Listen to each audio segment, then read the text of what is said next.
But this is blessed now. I'm right. You're right. Yeah. Yes. Yeah. Okay, cool. All right. Yeah, we're good. All What? right, What are you saying? How are you? Hi, bruv. How are you, man? Do Yeah, you know no, I'm what? good. Like, I'm not in the circumstances that we're in that. Obviously, I'm not doing no guests really. I'm just like, just me. It's just me, Poet, or me and Dan. But then I was like, nah, man. There's friends of the shows that are not like. It's not a guest. This is not a guest, innit? Do you get what I'm saying? Okay. Yeah. I'm like catching up with my brethren kind of vibe that I ain't spoken to in a minute. Like the last time was a quick FaceTime and that. But I said, yeah, man, let me just shout at Julie and see how she is. And you know what I mean? Hi, bro. How are you? No, how are you? Okay, sorry. I am very, very well. I'm healthy. I've been working. I've been working out. I've been eating properly. Sick. I've been cooking mad chicken. I've been doing self-care days. Yesterday was a self-care day. Okay, talk to me about that. What's a self-care day? Self-care day, so it's face mask, deep condition, my tiny little afro. You can't see it right now, but it's so small. It's just like, it's probably shorter than your beard right now. Hey, I'm not even gonna lie, yeah. My thing is looking mad. I can't even lie to you. It's just, no, it doesn't. That's one thing I've decided to say, yeah. When I see people and their beards grow now, I think, I can't say you look mad because this is what your beard is supposed to look like. So this is what your beard's supposed to. You're the one that goes and changes it at the barbers. That's but true. Really, your beard's supposed to look like this. So yeah, that's true. So I've just, that was me yesterday. What else? Yeah, soaked my feet, painted my nails, cut my nails down, just chilling, bruv. These are things that you don't usually do, though, innit? You're not. I never get to do these things. Never ever get to do them. It's so mad as well. Like, I realized that I'm either in work mode constantly. There's no time for anything else, or I've got time for myself. But the other day, I went to see my osteopath and I did one more thing, and I had no time for anything else. And I realized the minute that life starts. Yeah. And business is open and all these things start going on, that's when I lose the bit where I'm supposed to take care of myself. So Yeah. I think it's just, do you know what it's mad for me actually is this period here has probably made me realize how self-sufficient I cannot be sometimes. And what I mean by that is I don't know how to shave. And you know what the maddest thing is? I got a brother, yeah? He's 19 years old and he can shave. Yeah. Okay. He what can happened shave. to you? All my brethren Was you can DJing shave. in the years that you were supposed to learn? You was DJing. All of that. I think all of that. I think like I probably would have been so tunnel visioned when it comes to certain things. Like obviously, and in part of that tunnel vision is going to the barbers. Mm-hmm. When I go on holiday, I think to myself, I never think, you know what, I'm going away for 2 or 3 weeks. I need to know how to do something in case I want to look neat. My thing is, I'm going to get a trim on the morning. The morning of, the morning I get the flight. So I know I got like two weeks in me. Yeah. And then after that.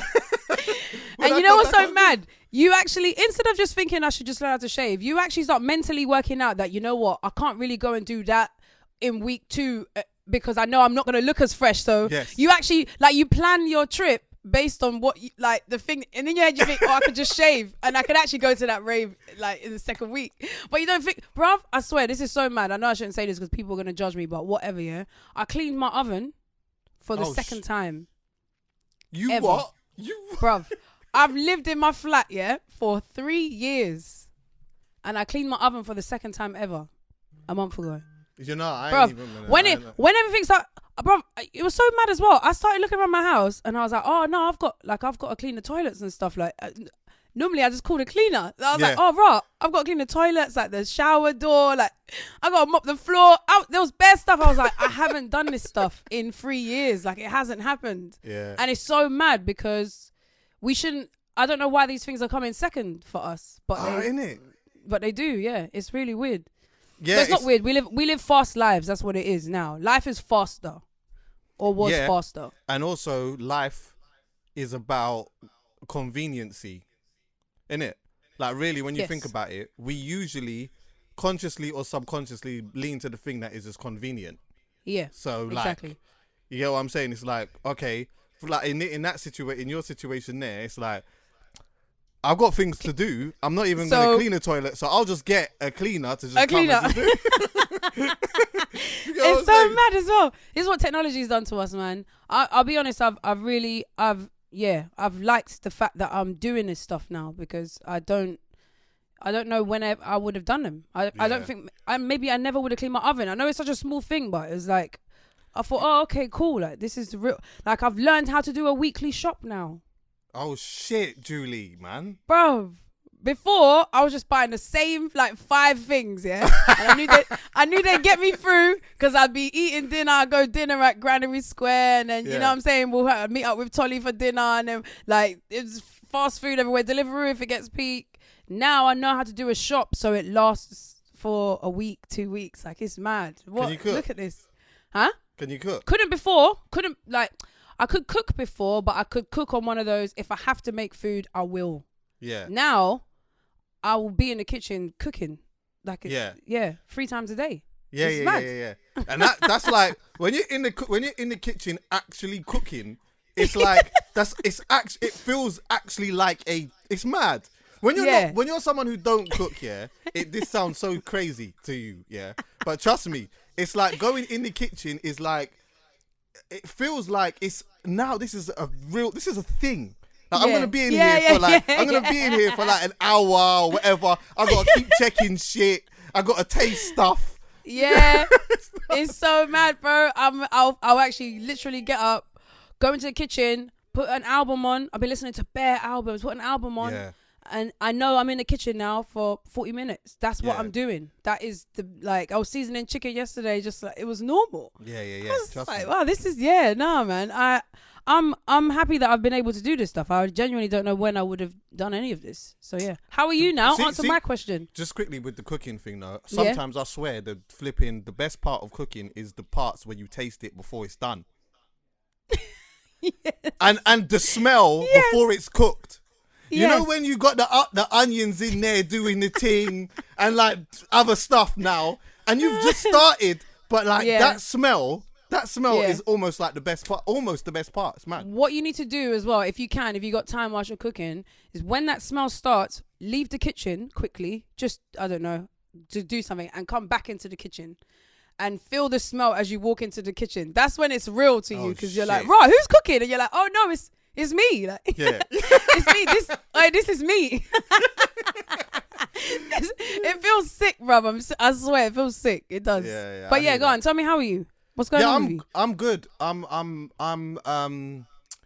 I say, considering the circumstances, like, I feel good. I have days where I'm super demotivated, can't bother to do nothing, and like, just the best way to describe it is just flat.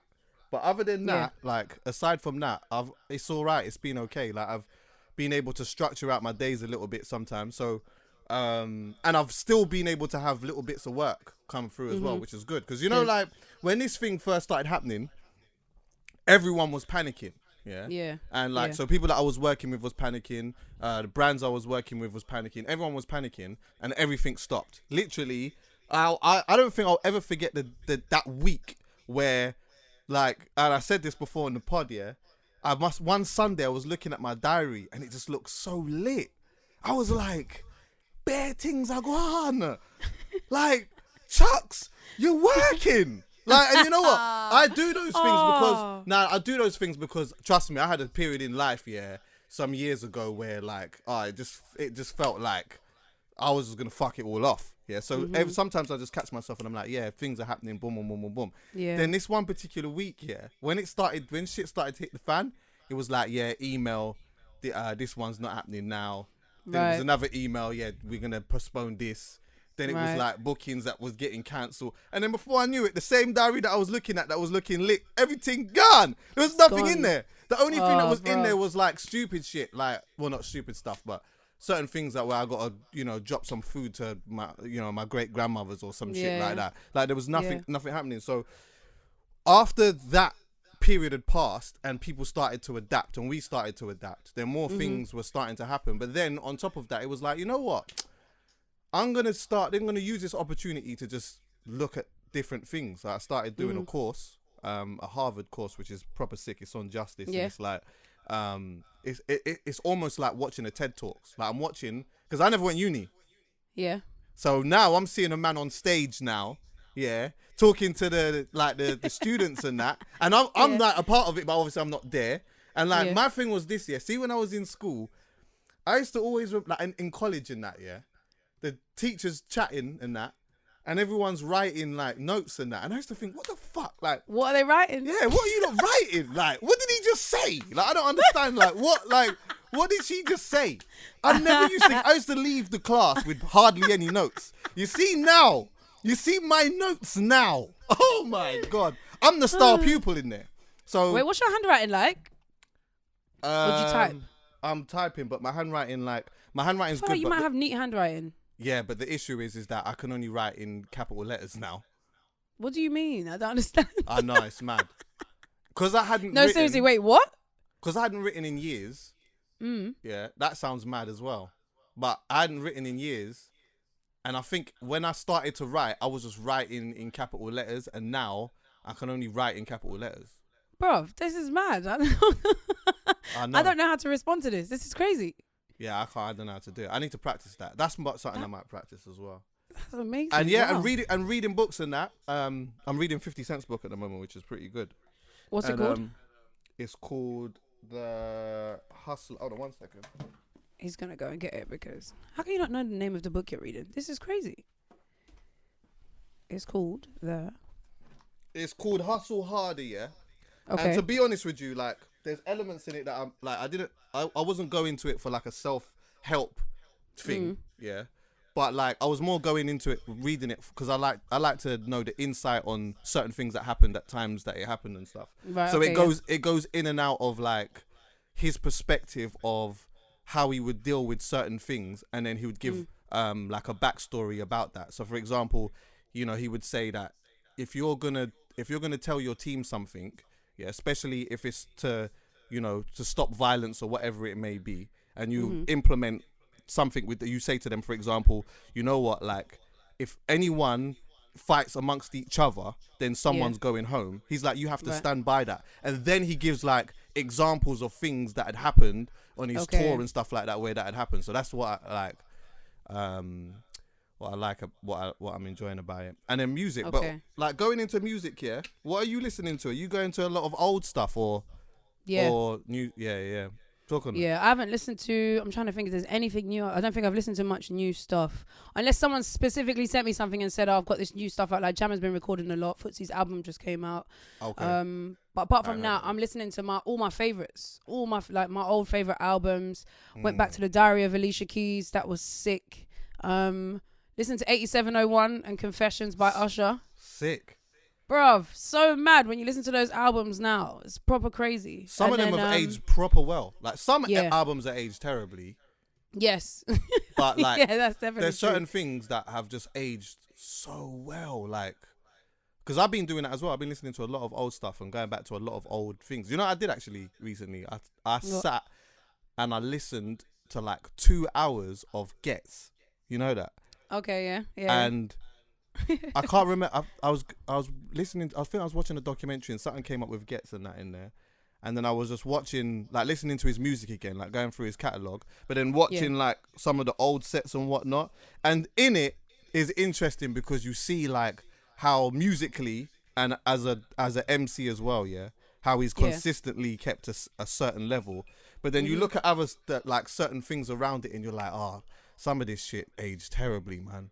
Like, some, not him, but like other things that I'd seen around it where I'm like, oh, that bar is horrific. Horrific. That's sometimes things don't age bad. Sometimes there's just lyrics that you're like, I can't say that now. It doesn't feel right to say it. Sometimes a lyric can, and old school. What was I listening to? I was listening to Dipset. They used to say mad stuff. A zoogie woogie oogie, a boogie hoogie, a zoogie woogie woogie, I'm moogie, I jumped out the luga. Hey, Cameron used to say some foolishness, you know, but it was wavy. Oh my God. A hoogie woogie, pinky winky, stinky, hinky, and you're like, I don't know what he said, but it's hard. Yo, wait, hold on. Now I have to ask this. Do you think we're going to think that of JHus when we listen to him in the future? I hope not. I hope not. I know what I'm gonna think. What are you gonna think? I think in the future, I'm gonna think, that he obviously was sick. But at times where he could have told us something, he didn't say anything in his music. That's what I think I'm gonna think. So like when I listen to his album, his last album, I like it a lot. But if you think at the time, in between all the things that happened in his life prior to him making that album, he didn't tell us like anything, really. I think I agree with you. I will agree with you until he puts out the album where he does tell us everything. Because Big Conspiracy as an album is amazing. But you're right. I still don't know loads of stuff. But if his next album is, you get what I'm saying, 444 style, like everything, then you fed us in the right way. Like each project made sense. You get what I mean? Yeah. It's only if 10 years from now we're like, we still don't know. Like if we still don't know in 10 years, then either he was very secretive or it's just he wasn't on it. That's plausible though. Because the thing is like sometimes providing an artist sticks to the formula that is working, then like every once in a while, someone like us or me might think, rah, he never really said anything. But it's hard though. Like it's hard. So it doesn't become a thing until like once it's all done, we're like, it was all hard. It was sick, but it was all hard. But we never. Every time we thought we might get it, we didn't get it. But what he gave us was so good that we forgot about it at the time. Yeah, we didn't question it at the time. But this is the thought I was having in my head was some people are skilled in it. Some people have a skill. It cannot be replicated. Some people are just popular because they're on the right wave at the right time, let's say. To me, JHus is skilled. So I'm happy to give him the space to explore his skills, whether it be to make music with live instrumentation, whether it be to make an album that has a theme about it and the songs are bubbly or whatever. They might not be specifically about his life and his story, but it's him operating at a 10 out of 10 of what makes JHus. You get what I'm saying? I'm happy to give him that space to do all those things because I know he's skilled. Whereas some people, they're not even going to get to their bodies of work and their discography aren't even going to span long enough because they're not really actually very talented or skilled. Yeah. So to me, I'm like, with JHus, I'm like, cool, be an artist. Like, if you think about it, big rappers have got like 10 albums, US side. Our rappers are like on 5 albums. Yeah, most-ish. And then like, if that. Older school rappers, sorry. I'm talking Kano and them. Oh, they're on like, you get what I'm saying? Yeah. The new school artists, I don't see them doing more than 3 albums. You get what I mean? Whereas to me, a JHus, I expect 5 minimum albums from JHus. 100%. What he's on, what is it, 2 albums now? With a mixtape, EP. Yeah. So he's on. Yeah. So yeah, I'm expecting 6 from him. Yeah, minimum. I mean, 100%. But I don't. Things have changed so much though because a lot of artists these days, I don't think that they really like. I don't know. Maybe this is a bit of a controversial thing to say, but I don't know if like.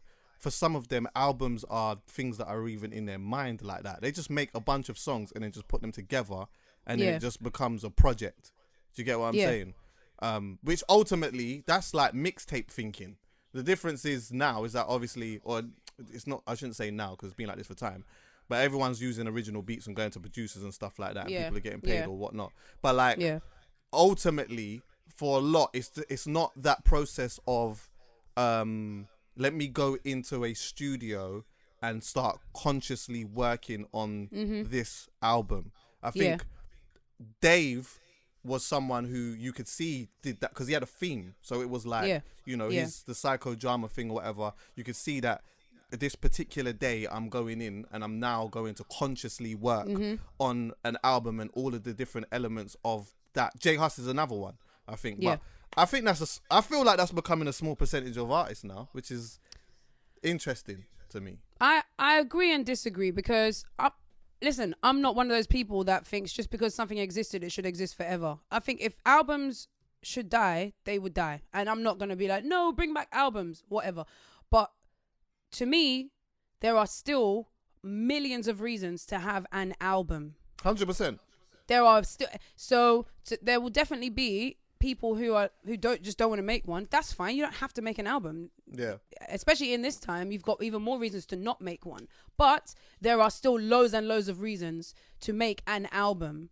And I think, and I guess maybe what's happening now is, if you're not cut out to make an album, good, because you don't have to make one. You know what I'm saying? Because some people shouldn't make albums. That's true. Some people I don't want to hear I don't want to hear 10 tracks from you. I don't think you got enough to say. Yes. I don't think you got enough scope. Give me 5. I don't think, give me 5. Yeah, give me 3 bangers and I'm happy. Happy with that. But some and I'll fling that in a playlist. Yeah. Put it in a playlist. I'll curate a whole vibe, and thank you very much for contributing to the vibe. But some people need to make albums. It's very definitely important. They've got things to say. And going back to my point about JHus was, some people don't have a story as well. Some people don't have. You and I both do it, and this is good I'm talking to you. Sometimes you sit down with someone and you think, I know you've got nothing to say. I know that we can talk about current affairs, we can talk about your last song, and we can maybe chat about something a bit controversial that happened online. And we're pretty much out of things now. Not because you're boring or whatever, but you don't have anything to say. And that's okay. You can make a banging tune. We like it. We put it in our playlist. Sick. Some artists have a story. They have things to say. There's loads about them. You've got to wait for them to learn things about themselves to then put it into you're on a journey with them. And to me, those are the album artists. JHus is an album artist because he's got things to say. And again, because he's so skilled, I'm going to let him take his time in saying it. You know what I mean? Don't rush and tell me about the prison story. Don't rush and tell me about the stabbing. Don't rush any of it. Take your time. Learn what you're doing. Because if he makes that album a year from now, 2 years from now, he's even more talented than he was before. Definitely. So it's going to sound even better. He could articulate it even better. He can articulate it better. He's going to sound even better. He's got now him and his producer, him and J5, they're like megazords. Like everything's going to be on such a high level. When that comes out and that story comes out, it's going to be the greatest thing we've ever heard. You get what I'm saying? So take your time. And but JHus, if you're listening to this, can you please make more albums? Because definitely. I love listening to a JHus album. I'm gonna take an educated guess that the next time he does sit down and say I'm gonna make an album, there will be that conversation of, okay, what are we saying this time? What are we talking about? Because we've done X, Y, and Z, and like one thing that we know about him is that like he knows how to live in the club. He knows how to do that. He knows how to make that.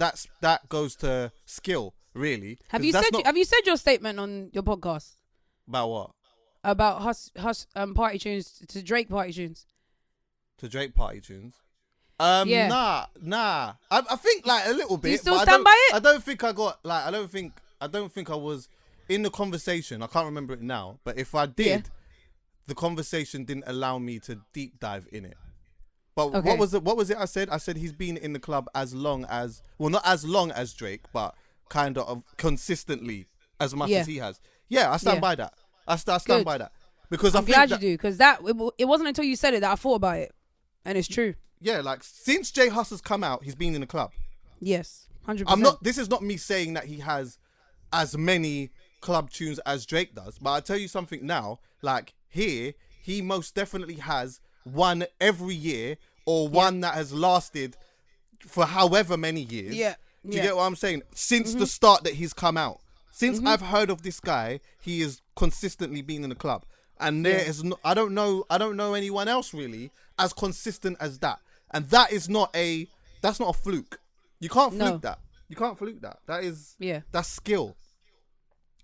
But that also, because I was having a conversation with someone else before, where we was talking about like artists that are they have, you got a section of artists like JHus, for example, who have a super strong fan base who will grow with JHus, innit? And have grown with JHus. And then you've got like a bunch of artists who are like super successful, but I feel like there's a large demographic of people who are fans of the time period as opposed to fans of a particular artist. Do you get what I'm saying? Yeah. So you got like a bunch of artists that will benefit from that. So they will be able to go and do Brixton Academy or wherever it is and do that. But their lifespan ultimately is a couple of years because those kids kind of grow up and then they go into something Move else. on to the next thing. And then exactly. the kids underneath that are more fans of that kind of time or whatnot. But you have the other section who like they'll be around for a long time because they have a fan base of people that genuinely grow with them. And sometimes those artists ain't always the biggest ones. Like look at Shaka, for example. Shaka will always be able to tour. Yes. He will always be able to tour because he will always have that group of people plus the new people that kind of jump on board when he kind of you get what I'm saying. But like he's nice with that. The one of the first people actually thought about that in that realm from time ago was Akala, because I was like, Akala is someone who you commercially you don't hear his tunes like that, but you know that this guy, when he's ready to go and tour, my man tours the whole world. Man's in Brazil, China, you know what I mean, Australia, from before people was going to Australia. Do you know what I mean? It's 100%. Do you think, what's your take on this? This is a little bit different, but like, it's still on the same thing. What do you think about, how do you explain this actually, about people that just have it? And what I mean by that is, like, there's some people, I don't know how to explain this, but I feel like there are some people in life that just have it. So, I'll give you an analogy so that you can understand what I'm saying. Okay, right, go Time ago, I was at a wedding, and I was talking to this guy, handsome guy, but he was a guy who he didn't take care of himself, but deep down you could see, he's a good looking guy, like he's a handsome guy, but he just doesn't take care of his physical appearance. He didn't take care of his physical appearance, like he even when he turned up at the wedding, he just didn't look like he was that. You get what I'm saying? But when I'm asking him questions about his life, he just kept telling me things like, for example, so like, I was doing X, Y, and Z, like I was like filming some stuff or whatever, and then like I wasn't really into filming and that really, but then I ended up meeting like Denzel Washington, and then so when I met Denzel, he was like, you know what, you might as well do this. So I was like, yeah, you know what? So I did it for a little bit. I filmed X, Y, and Z, but then I just couldn't be fucked. So then I went off, snorted some lines or whatever, and then I came back and I decided, you know what, I want to ski. Then when I skied, I ended up being like, the champion of this. And I'm like, he's telling me all of these mad scenarios that has happened in his life. But the common denominator in them was, although he wasn't that serious with them, in everything that he did, he just, How do you explain that? Yo, have you ever met someone like that though? Have you ever met a person who just excel like? I think the closest person I've met to that's probably Jamie, isn't it? Oh yeah, he does what he wants as well. Jamie excels at things. That's like, that's the closest person I've met to that. Your guy though, your wedding guy, I'm trying to work out what his issue is. Like, what's wrong with him? Did you get to the bottom of what was? I trust in you that you would have said, nah, this is not right. Something's going on. Did you ask him what he loves? Like, what his passion is? Like, what was going wrong? I don't understand. I didn't, because more people started to join the conversation and that, and then it was like, I didn't want to turn it into a podcast. But like, what I felt like, coming away from that conversation, I felt like he's just the person who needs to just be in the woods and just live in the woods. Yeah, and he'd just be happy to just... Because I don't think that with all of the things that he was doing and in the way that he was excelling, like all of those... As much as a lot of people would be super impressed by that, he wasn't impressed by that. And I think that he would have been more at peace in just being in the country or in the woods and living a minimalist lifestyle and just doing that. But I don't know, I feel like I've met a few people like that. I mean, I use that as a big example or an exaggerated example for other people that I've met, but there's other people that I have met that's like their thoughts and their feelings in something that they are pursuing isn't that great. It isn't that large, and they may not have worked particularly that hard, but it's like it just happens. You know what it is though? It's two things, and sometimes it's hard for us to comprehend them because everybody values different things. So if I think about Jamie, he just doesn't value what everybody values. If everyone says, "Oh my gosh, there's a gold coin on the floor," and you don't rate gold coins, if someone picks up the gold coin and gives it to you, you're gonna be like, "Oh, you just dash it." You know what I'm saying? It doesn't mean anything to you, but everyone's looking at you. Whoa, how come you dash the gold coin? But because you don't value it, it doesn't mean nothing. So that's one. When you're going into loads of industries that you don't really value, you're not looking at these things as things that mean something to you. They're weighty in the things in your head that you think that is sick. Then it's going to be hard for you to care about them. And then the second thing is when you go into them places, people's attitude might throw you off. You might get in and think, oh yeah, Denzel Washington's actually coming at you. Go and act, and you're in Hollywood acting, and everybody around you is just a bit of a dickhead. And in your head, you think, I didn't want to do this anyway. I don't really value acting. And now I've got to put up with loads of dickheads. Like, I just need to get out of here. Do you know what I mean? And I think for whoever this person is, he probably just went into loads of things. He just didn't really. That's why maybe living in the woods, yes, but he must value something. There must be something that he thinks that is, I want to reach that thing. And he probably has, to this day, probably still not reached that thing, whatever it is. It's just what is that thing that he values. The people that have got it, yes, it's annoying if they don't. It's annoying if they don't want it, but they've got it. That's annoying.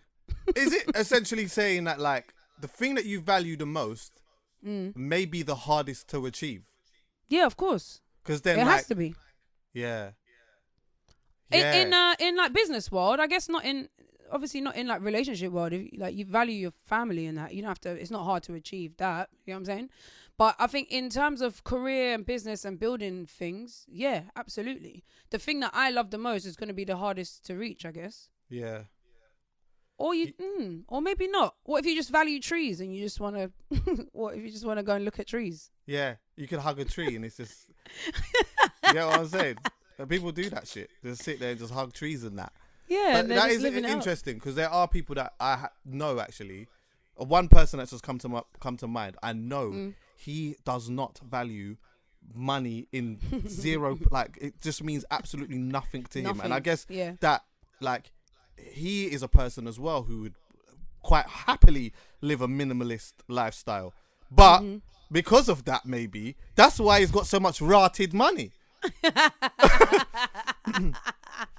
But I just feel like there's something in that. It's hard to explain, but I just feel like there's something in that. Yeah. I don't know. It's interesting. And that came to me because I was watching the Michael Jordan documentary and I've only seen the first episode, but it really looks mad. It's really good. How many episodes in total? Do you know? There's 10. 10? There's 10, yeah. And they're hour long each. They're hour long each. But you know what Netflix were doing? They were like putting out 2 a week. So there was 2 on a Monday and then you had to wait until the next Monday or whatever. Right, so 10 is loads. I guess he is Michael Jordan, but I did not ever think that 10. That's mental. Well, that's actually 10 hours. Yeah, but it's actually, even though it is Michael Jordan, it's more. I think the documentary was supposed to be about like the team, in a particular era. But obviously, Michael Jordan being Michael Jordan, is predominantly him. Yeah. But there's like loads of different stories, like the Dennis Rodman, the Scottie Pippen and stuff. But like when you watch it, I won't spoil it for you, but you know Dennis Rodman anyway, and you know how eclectic this guy is, yeah. And you know, I was watching it and I was thinking to myself, this man has been a free spirit when that shit was not even anywhere near cool. Yeah.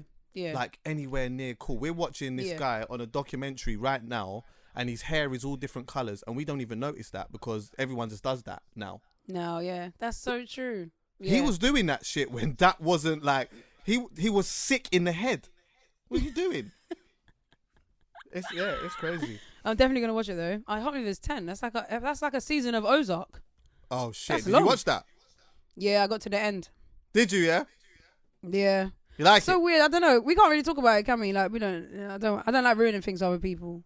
Yeah, we discussed it kind of anyway. Still, But no, Ozark was alright. Are you okay? Before we move off all of this type of stuff quickly, yeah. Yeah. Do you know about the YouTube channel called Soft White Underbelly? Heard about it. I haven't watched any yet. Okay, what did you hear about it? My friend sent me a woman who used to smoke crack. She said, she sent it to the group. She was just like, you definitely need to watch this. But them things get me down, man. They really affect my mood. So I have to be in the right mind frame to watch that. Yes. Because it's gonna it will weigh on me a lot. But my friend was also watching the guy. He's like 60, but he looks like he's 20 years old. Black guy with Kano. I don't know if I've seen that one. And his story sounded. I overheard a bit of it, and his story sounded mad as well. I'm telling you, it's nuts. It and also with me it does do that too. Also, it makes me feel very grateful. It makes me feel very grateful. It also makes me ask 100,000,001 questions about life, because you think like how we were just talking about people just having it, but then there's like people who just from birth go through an absolute madness. They've got bad cards, bro. Yeah. But what, like, and that's what gets to me, because every story, and even though I haven't seen it, I'm guessing every one of those stories never starts in a very extraordinary place. It always starts in a very ordinary. I lived here. I did this. It was everything was normal. There's no bit where there'll be a traumatic incident. Yes, but it starts the same as my story. It starts the same as your story. I was born into a family. There was these circumstances. You get what I'm saying? Everybody's family have circumstances.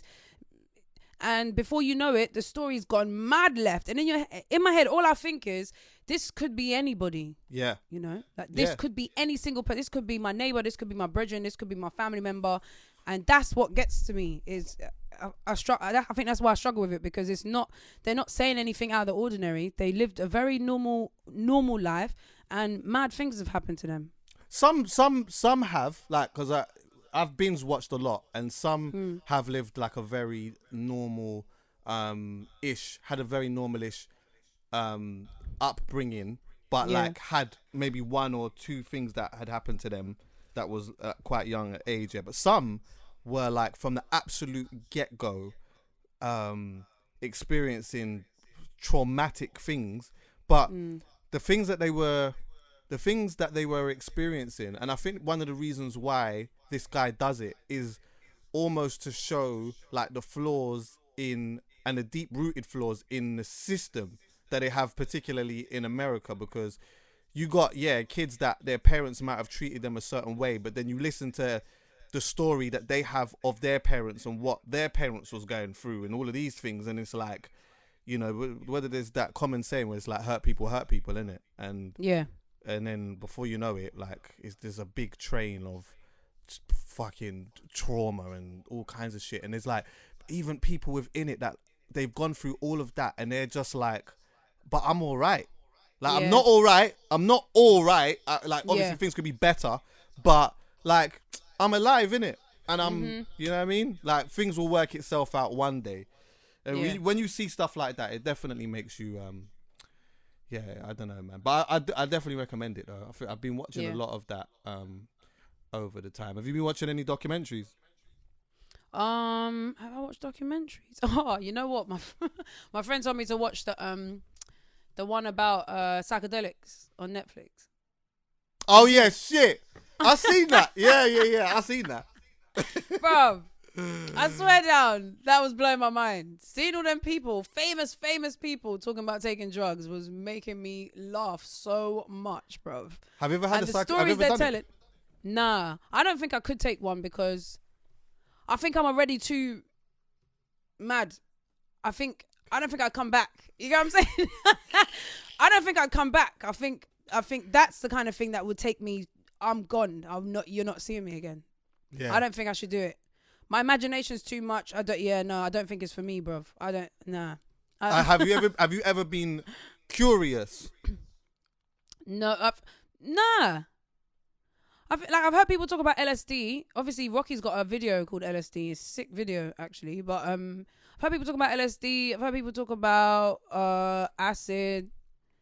But no, I'm not really. I don't really like drug. I don't really like drugs.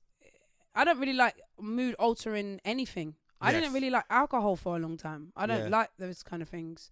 But no, I don't think it's for me, bruv. Have you tried one?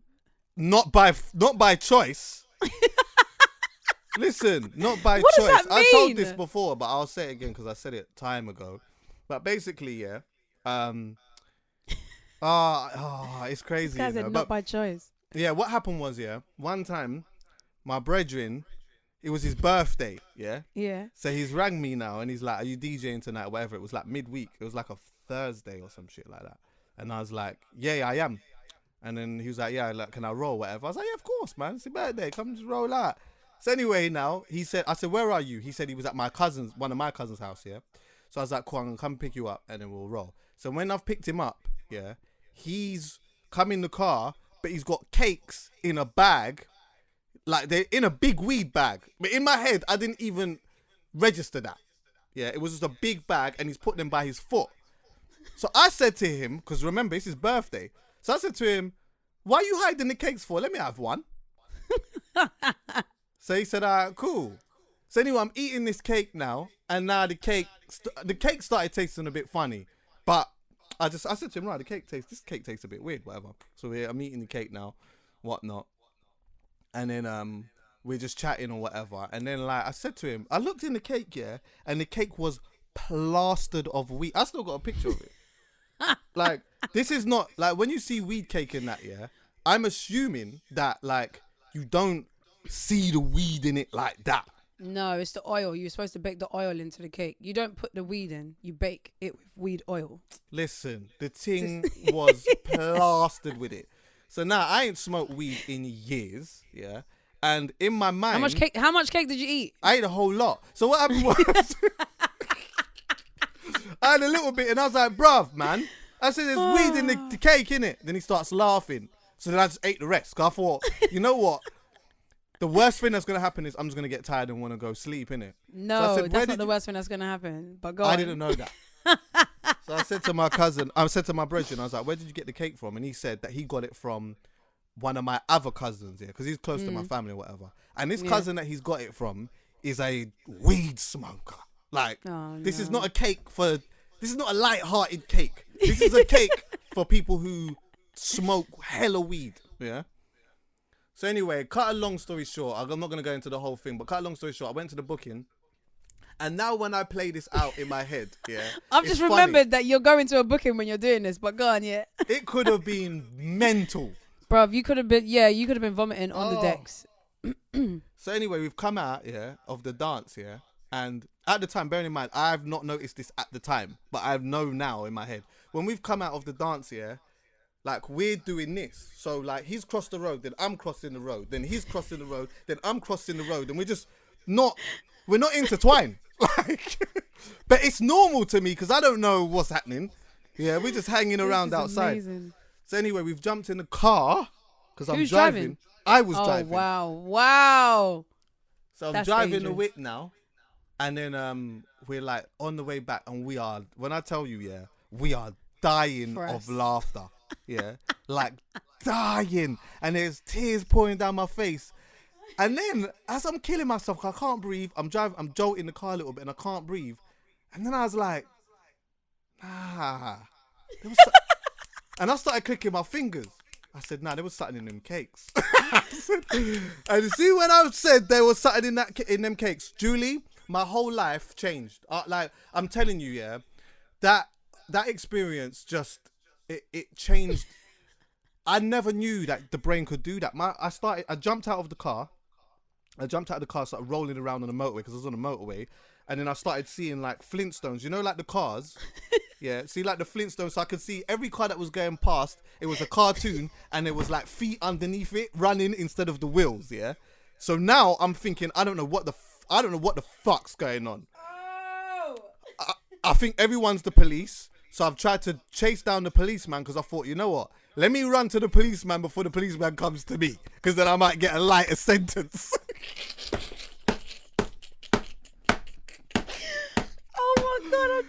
Listen, everything would go. It was crazy. Listen, yeah. Then things started to change colors. So like, might go blue. If it went blue, then I'd be really loving and quite sexual. Like I wanted to be around a girl, and you know what I mean. I wanted that vibe. Then everything would turn orange, and I'd be paranoid. So I'd think the police was coming to get me. I'm going jail. All these things. Then everything would turn red, and I wanted to murder somebody. Give me a knife, and I would have cut someone's throat. Yeah, and imagine this changed like every 10 seconds. This is amazing, bruv. This is nuts. So in 10 seconds, I'm like, you know what? Fucking what? We need to get a girl, man. We need to thing. Then it would change to my man's feds. I swear my man's a police officer, you know. We need to get out of here. Then it would change to like I'm angry. My hand turned into a lizard. This hand started to shrink. My brethren had to come and stay at my yard, sleep next to me. He didn't know what the fuck I was going to do. It was crazy. And then I ended up sleeping for 2 whole days. This is sick. Yeah, this is hard. Yeah, so, you should have been in the documentary. Yeah, so like that was a mad experience. But I also think that I had a really bad trip, and people have good trips, and there's always been that small part of me that has made me think like, what is a good trip? Right, like, yeah. You know? Yeah. Well, one day, Chuck, man. One day, I hope you experience it. Nah. Because I feel like I'm a bit like you in a sense that one of the reasons why my mind did that is because of my imagination already and where my mind goes. So like, I don't know, man. But yeah. Now you're trying to think about where it might go, and you're thinking, I don't want to go there. Yeah.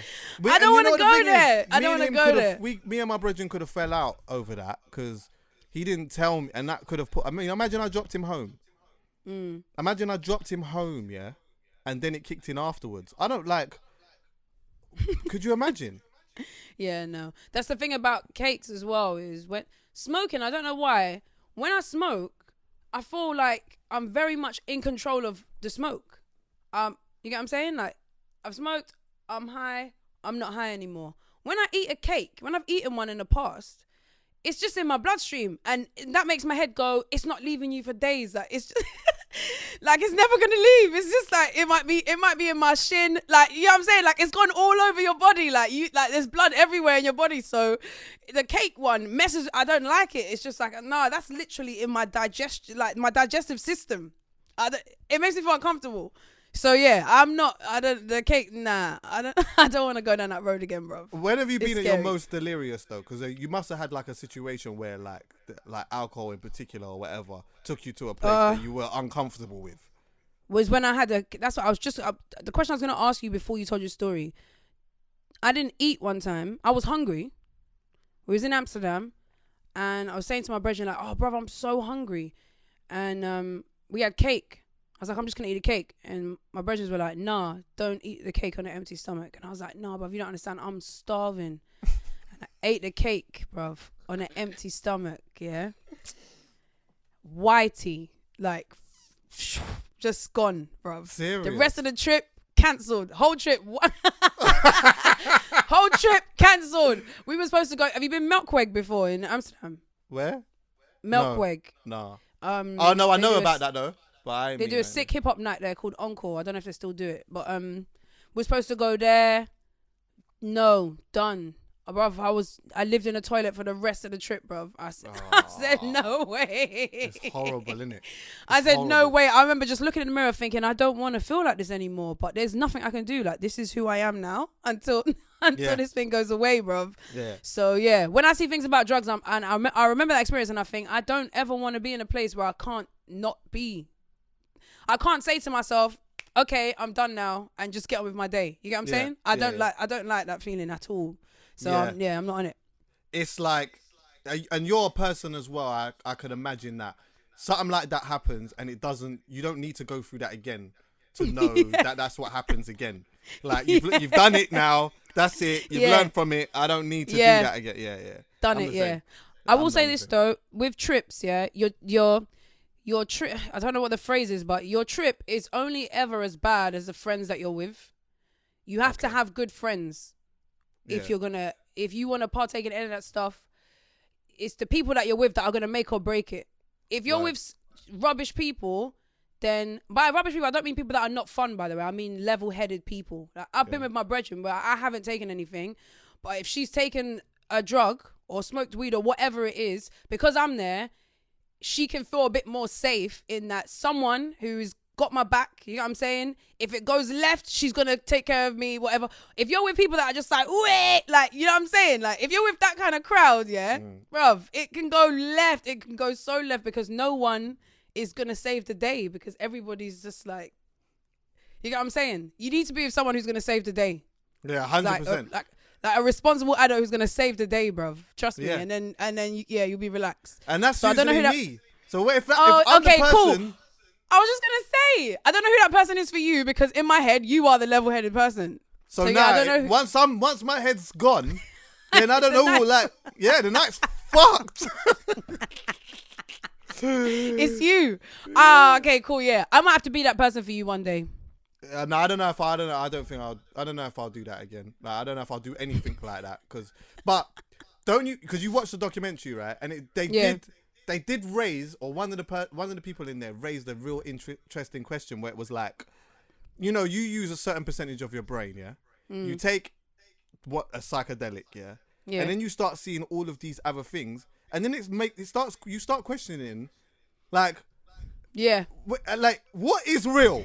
Like, what is real? Like, because you gotta think about it like this, maybe you could be using 50% of your brain now. Yeah. So if you're, and then you like the trees look different. Like the concrete doesn't look in the way that we see it. So it does make you think like, what is actually real? What is it?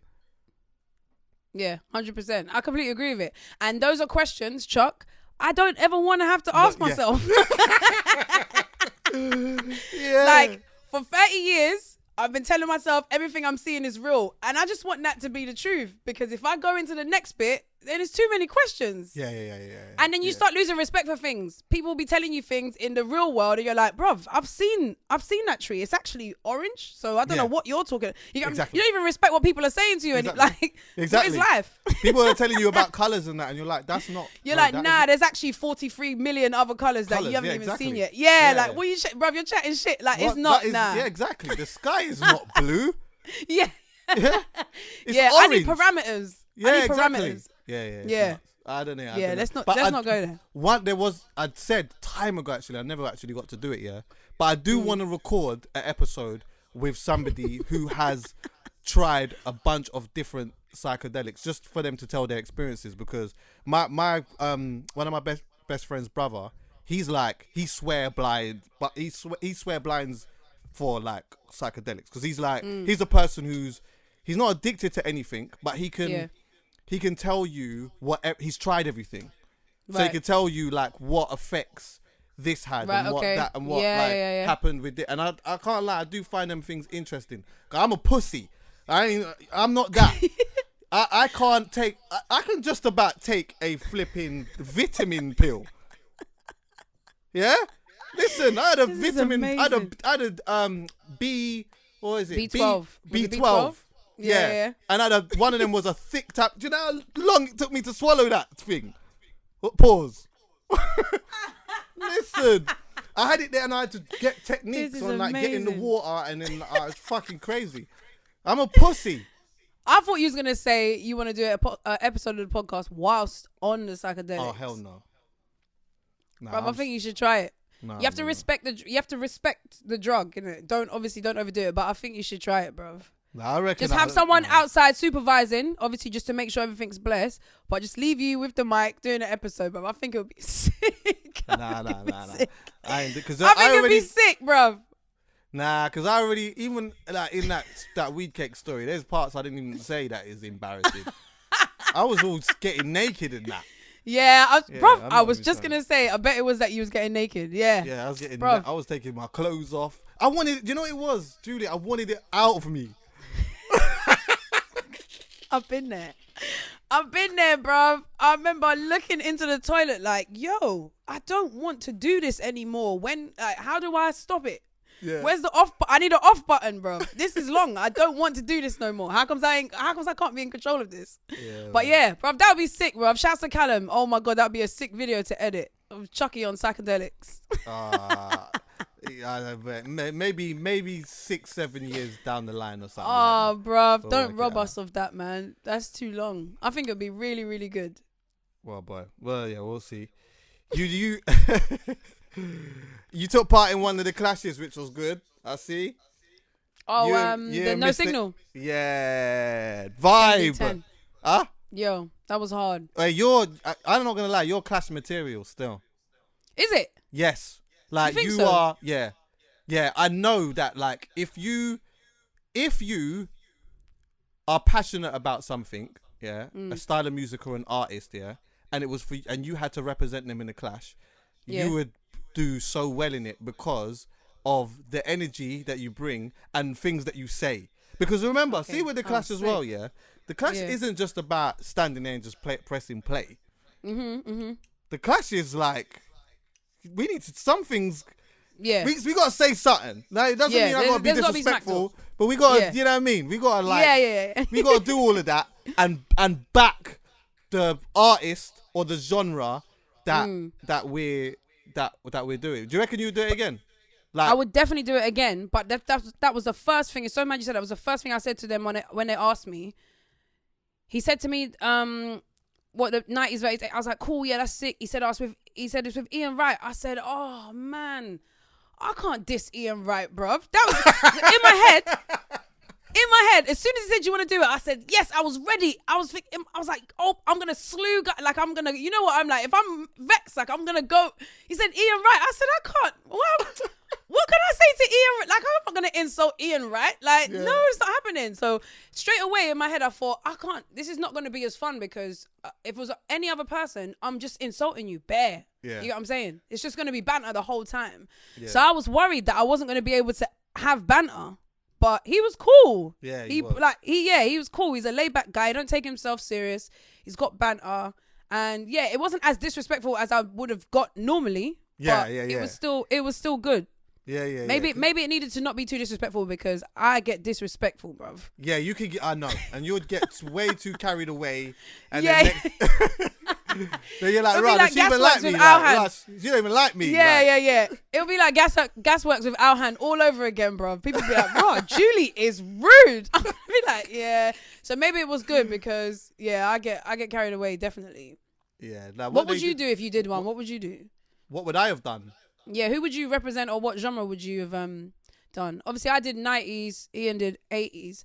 And the maddest thing was when I was looking through 90s, I thought, right, if they gave me noughties, I would have murked noughties as well. Oh, yeah. 2000s had some sick tunes, yeah. What is like noughties is in like any... So noughties is 2000 to 2010. Yeah, so, but what, any genre? It's just that decade. Yeah. But you'll find some... Go on. No, go on. No, you go. No, you go on. What it is, you'll find that some genres dominate naturally. So when I was looking through the 90s, there's songs in every genre, but reggae and dancehall, pop and R&B had the biggest tunes. There's still songs in other ones. Like Afro Beats had no tunes in the 90s. Yeah, none. But in the 2000s, there was mad tunes. So yeah, it's like it's interesting. But what do you think you would what would you want to clash? Before I answer that, before I answer that, what was so like Afro Beats? When did what year did Afro Beats become kind of prominent? Like, because I'm thinking of a uni era where like I remember DJs and that started to play like Afro Beats. Yeah, but that was like what 2000 and. Was it 13? Was it as far back as that? Yeah, probably. So then what was it from an African perspective or Nigerian or Ghanaian, let's just say Nigerian, yeah? Like what was it before that? Like what was happening before that? Because that's something that I don't know about. What, in Nigeria or in music? Yeah, because obviously like Afro Beats is a stem of a bunch of different things, right? But naturally, there is like Africans, people that are from African continents or whatever, naturally African gravitated countries, to that. Yeah, African country. Sorry, gravitated to that because it was a sound that is almost has like sonics that is familiar with you, right? So then, but where do those sonics come from? Like, what is it? Like, where does that make sense? Like, because it can't, like, that just couldn't have come out of the blue without. Naturally, there was obviously artists that was doing their thing in Nigeria, before. And of course, do you get what I'm saying? So, like, what was happening before that? Do you know? So before, kind of. So before, and I learned more as well whilst I was doing the 90s, when I was getting ready for the 90s clash with Ian Wright. Before the 90s, you had Fella, you had Hip Life, you had those kind of, that Hip Life is, Ghanaian Hip Life is, like, just think of any Ghanaian or Nigerian party you go to. Them old school tunes. That sort of vibe. That's what you're having in the 80s. Then there was a gap in the 90s because remember the Whiz Kids and the P Squares and the whatevers of the world, they were born late 80s.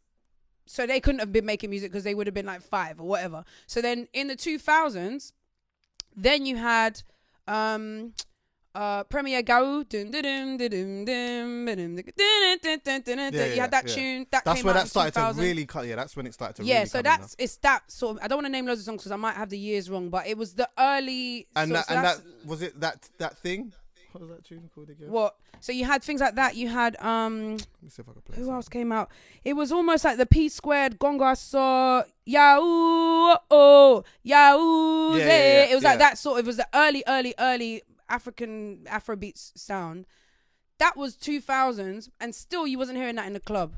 No, still. But you was hearing it at uni parties though. You was hearing it at uni parties, but it wasn't. You weren't hearing it in the club. Yeah. And then the club songs. I think the first song that I really saw crossover was bruv, what was it? He got signed to like a US label. What was it, bruv? I'm just trying to find this tune. And he said, no, I've got to remember this now. I don't care if it's a podcast. I'll pause everything just to don't worry, we could do that. I'm just trying to find this one particular tune, actually. What song was it, bruv? I feel like I know what you're talking about. Why have I got this in here? He got signed. Something. Beyonce, but she played with Jigga. Na, cause people like her. Yeah, what is his name? She's so sweet. Is it like, does his name not begin with A or some shit like that? Yeah. Oh my god. No, I need to get it. What I'm sorry. Is that, Chuck? I'm gonna find it. Like, I need to get it. Shit, boy. Wait, I'm